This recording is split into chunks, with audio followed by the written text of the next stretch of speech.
When there is a war, it doesn't matter who your enemy is, you need to destroy their offspring to prevent them from creating more offspring. ايش يا عم ايش مالك؟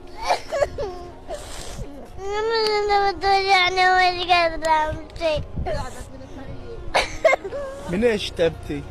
عشان من أعرف من ندم وتنزل كل يوم من أدم. Amid the crush of bodies clamoring for food, children are being put to an unthinkable test. Who will manage to fill their family pot, and who will have to wait another day to eat?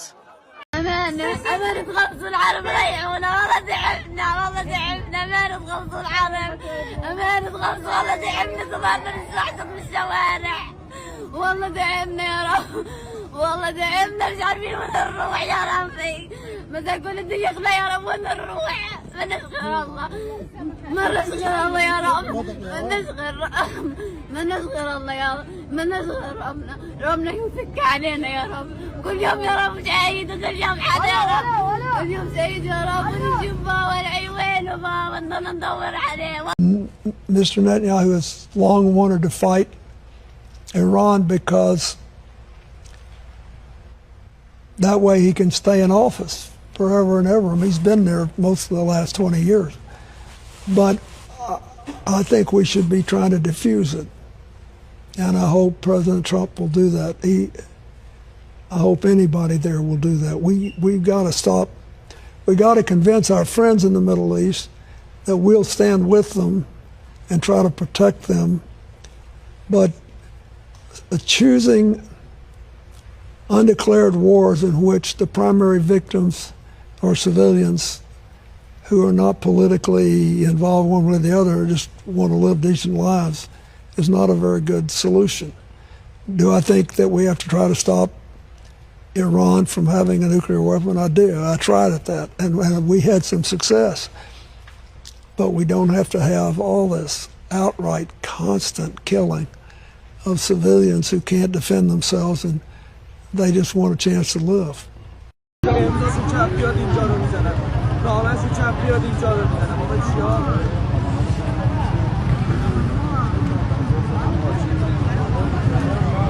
Behind me is the wreckage from a ballistic missile launched by the Iranian regime. What you can see is a civilian apartment building in Bat Yam, or what's left of it, after a ballistic missile directly hit this building. Numerous people were killed, hundreds were injured, and there are now soldiers behind me digging through the rubble to try to find the bodies of hopefully, survivors from this attack. The difference between us and between the Iranian regime is we are attacking strategic military points in Iran to limit their military capabilities, while they are launching rockets at civilian buildings.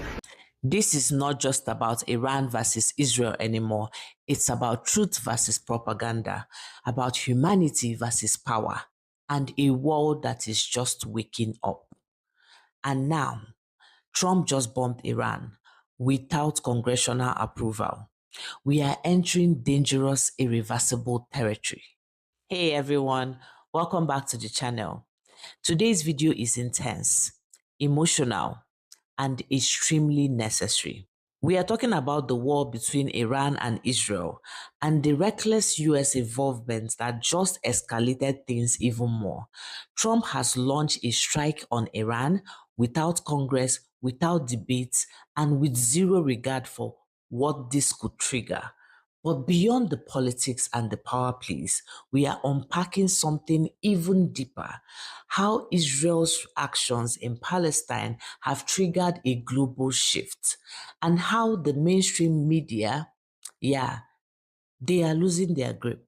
I have supported Israel pretty much at all costs, quite frankly. But today, I want to say that I got it wrong.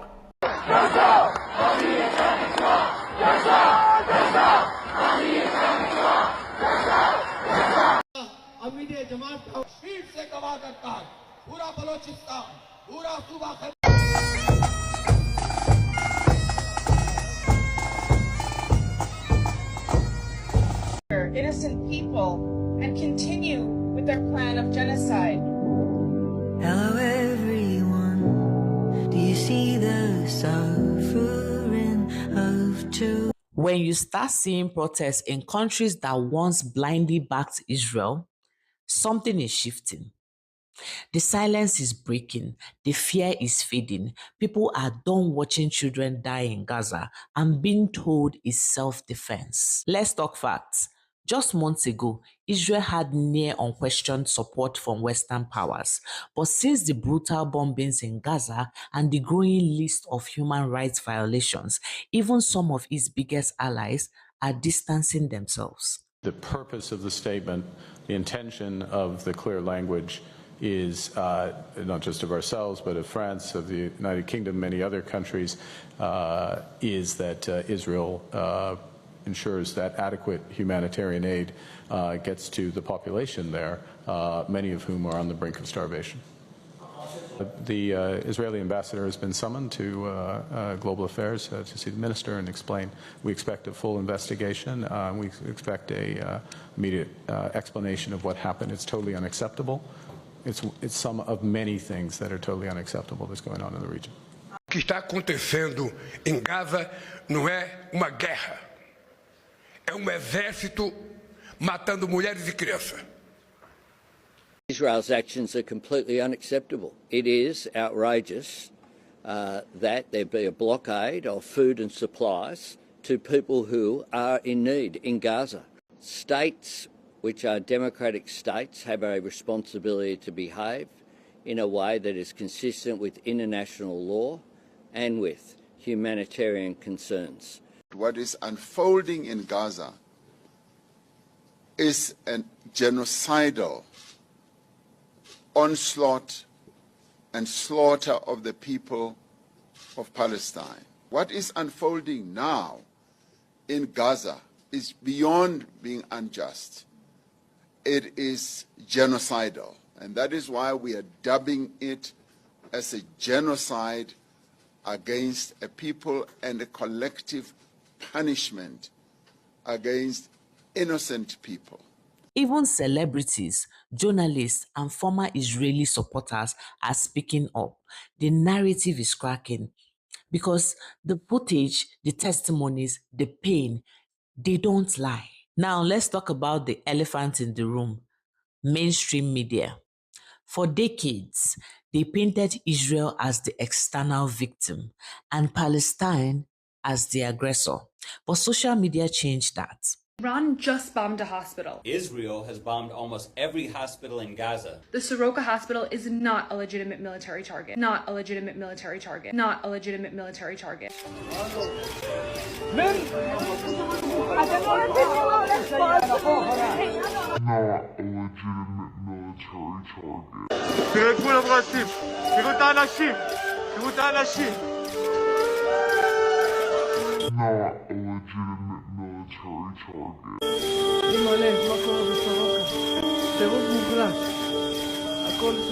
No hospital is a legitimate military target. The Iranian regime purposely targets civilians and civilian infrastructure. You decimated Gaza. You killed or wounded almost 50,000 Palestinian children. And in the last week, you've killed way more Iranian civilians. And by the way, here's the hospital you guys just attacked in Iran.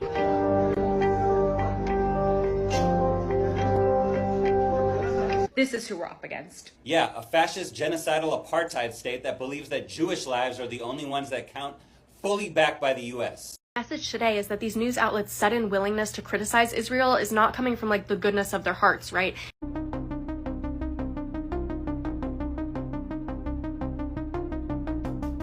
Youth activism for Palestine is starting to change the way that Western media reports on Israel, and our criticism has been organized and loud enough that it is finally making its way into the mainstream.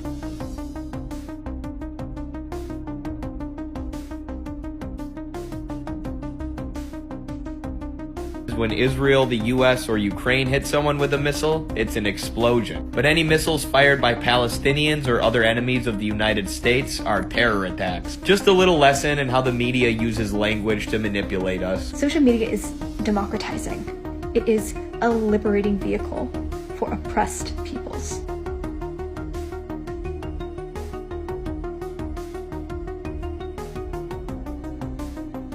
It sounds like people that usually are just like, defend Israel, I stand with Israel, are now adding in, oh, also the citizens in Gaza. I think that's a testament to what people have been doing, like boycotting, protesting.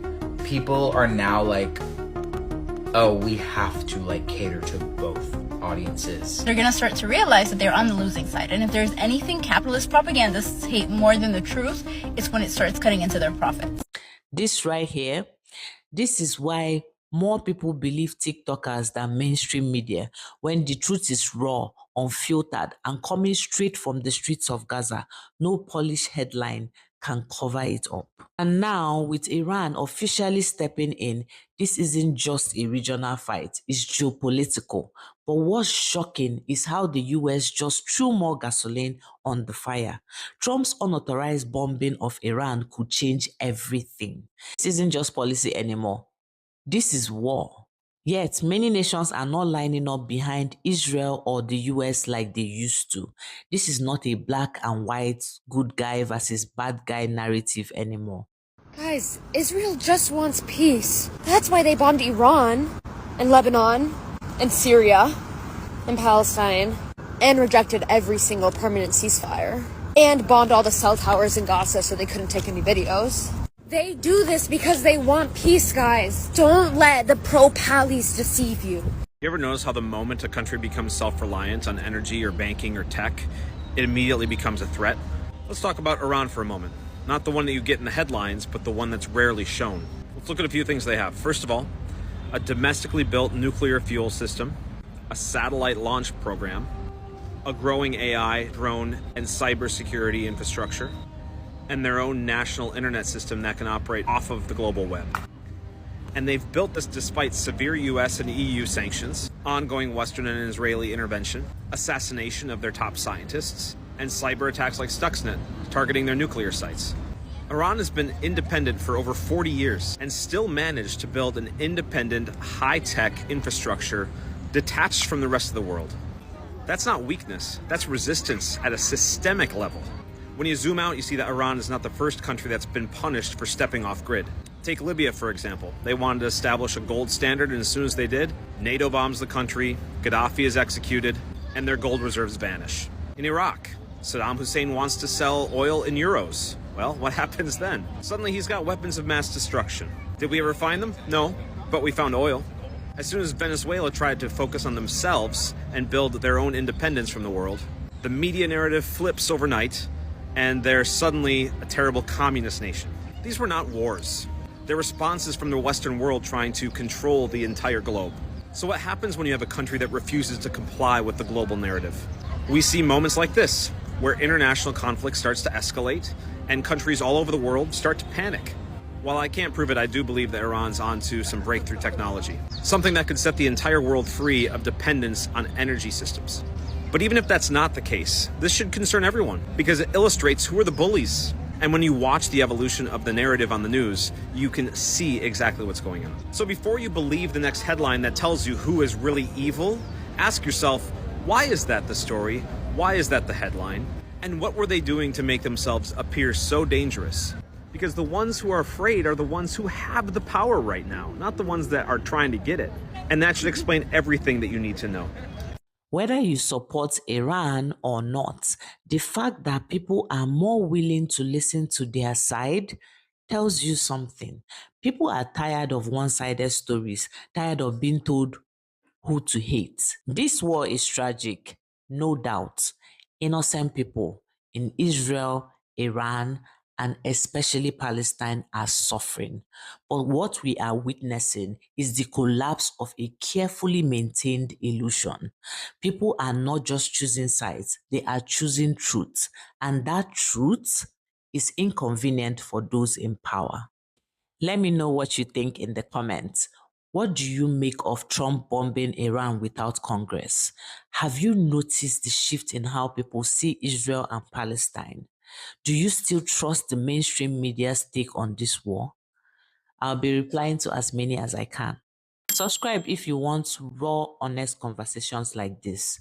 No scripts, no filters. So YouTube thinks you will like this video over here. Thank you so much for watching. See you in my next video. Over.